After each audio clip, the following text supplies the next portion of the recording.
जोहार।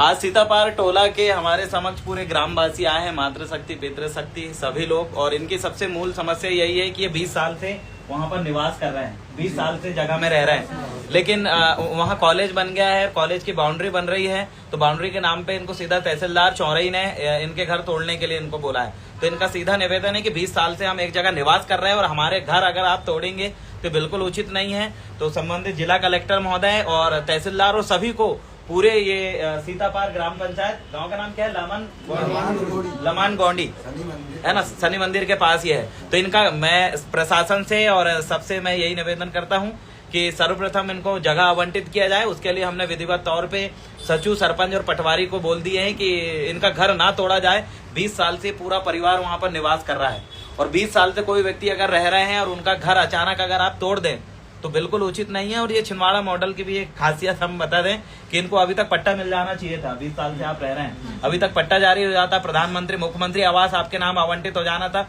लेकिन आज भी झोपड़पट्टी में रहने के लिए मजबूर है ये सभी परिवार। तो हम यही निवेदन करते हैं चौरई और सीतापार आसपास के जितने भी साथी है कि इनका घर ना तोड़े, और अगर किसी प्रकार का घर अगर तोड़ते हैं तो पूरे हम जनता जनार्दन संबंधित पीड़ित परिवार के साथ है। लीगल और कानूनी रूप से जितना भी नोटिस देने का रहेगा हम पूरा दे देंगे।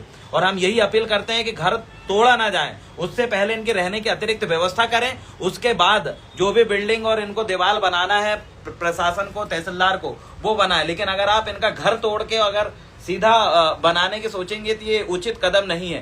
पहले इनके लिए रहने की व्यवस्था करें। इनके लिए अगर कहीं भूमि आप आवंटित कर दोगे तो ये हंसी खुशी अपना घर उठा के वहां शिफ्ट कर देंगे जहां ये रहते हैं। अगर ये उचित काम नहीं हुआ तो मैं स्वयं अपनी पूरी टीम के साथ तहसीलदार कार्यालय का घेराव करूंगा। अगर इनके घर को इतना भी अगर नौच आया या एक ईंट भी अगर वहां से हटाई गई, इनका घर की एक दीवार भी अगर वहां पर से हटाई जाती है, तो मैं अपने पूरे साथियों के साथ चौरई तहसीलदार का घेराव करूंगा। इसलिए चौरई प्रशासन से हम आग्रह करते हैं और छिंदवाड़ा जिला कलेक्टर महोदय से कहना चाहते हैं कि आप जिला कलेक्टर रहते हुए भी अगर कोई व्यक्ति इतने साल से परेशान है तो आप गरीबों की समस्याओं को नजरअंदाज करना ये कतई उचित नहीं है। और सिर्फ नेताओं की चापलूसी में व्यस्तता बिल्कुल भी उचित नहीं है। अगर ये परिवार का घर नहीं बना है, ना प्रधानमंत्री आवास मिला, ना इनको पट्टा जारी हुआ है, और सीधा अगर आप इनको तोड़ के भगाने की अगर बात करोगे तो उचित नहीं है।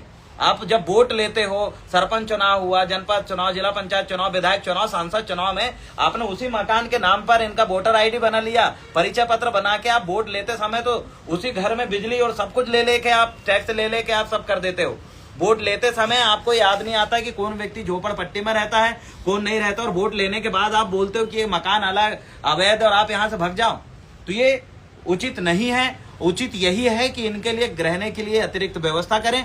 और चौरई तहसीलदार महोदय से मैं निवेदन करता हूं कि आपने इनका घर तोड़ने से पूर्व 1,000 रुपए का इन पे जुर्माना लगा दिया और इस व्यक्ति ने जुर्माना पटाया भी, और उसके बाद आप फिर से बोलते हो कि आप अपना यहाँ से डेरा डंकर उठा के ले जाओ।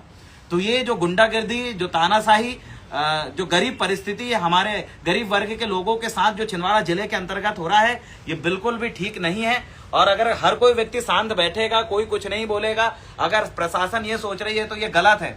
हम पूरे युवा साथी तैयार हैं, और अगर सड़कों में विरोध करना पड़े, कानूनी रूप से कोर्ट कचहरी में लड़ना पड़े, हम लड़ने के लिए तैयार हैं, लड़ेंगे, जीतेंगे, लेकिन घर का एक हिस्सा भी हम टूटने नहीं देंगे। बस तहसीलदार से निवेदन है, आके ग्रामवासियों से बैठ के बात करें। अगर किसी भी प्रकार से तानाशाही रवैया लाके सीधा बुलडोजर अगर ये 25 से 30 घर में अगर आप चलाते हैं ग्राम पंचायत सीतापार के इन घरों में, तो हम इसको बिल्कुल भी बर्दाश्त नहीं करेंगे। बहुत बहुत धन्यवाद। और जितने भी साथी है संबंधित पीड़ित परिवारों का साथ दीजिए, कोई दूर के लोग नहीं है। चौरई तहसील, जिला छिंदवाड़ा और सीतापार ग्राम पंचायत के लामन गोंडी से है सभी लोग, और हम इनके साथ खड़े हैं। बहुत बहुत धन्यवाद।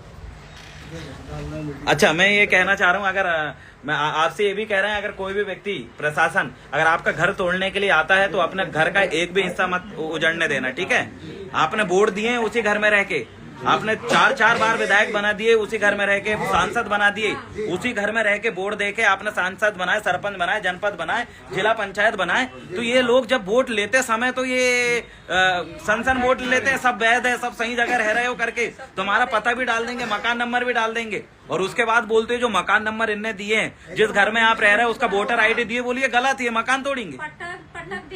हाँ, अरे तो सोचो, जब सब वोट लेने के बाद सारी चीज वही घर के नाम से ही आपका वोटर आईडी बना ना, तो मतलब वोट लेने के लिए वो घर वैलिड है, मतलब वैध है, और वोट लेने के बाद बोले अवैध है मकान, नंबर भी दिए हैं, सब जारी होने के बाद ये ठीक नहीं है। और जहां तक कि अभी प्रशासन से यही बोलो कि आके हमें पहले रहने की व्यवस्था करो, उसके बाद ही हम वहां से हटेंगे, ठीक है। और आप कोई पैसा वैसा नहीं भरना है, आपको गले भर दिए पूरे शासन प्रशासन के जो हजार रुपए आपने दिए, ठीक है, हम आपके साथ हैं। 3 बार भरते हमने, 3 बार पैसा भर दिए, 3 बार चौरई तहसीलदार को 3 बार आपने। अच्छा, कितना कितना पैसे दिए आपने? एक बार 700 हाँ, 500 और 700 दिए हैं, 500 की रिसिप्ट मिली। 500 अच्छा, ये देखिए 700 रुपए ये परिवार देते हैं, चौरई तहसीलदार को रिसिप्ट मिलती है 500 रुपए की। 700 रुपए लेते। और अभी कितना पैसे लिए? रसीद कितने की दी है? अभी 60 रुपए की पटी है। हाँ हाँ, 1000 की। इससे पहले ऑनलाइन नहीं पटा था। ये देखो, वो तो पूरा पैसा खा गए उनने, वो तो खा ही गए ना, उसका रसीद नहीं मिला, कुछ नहीं मिला।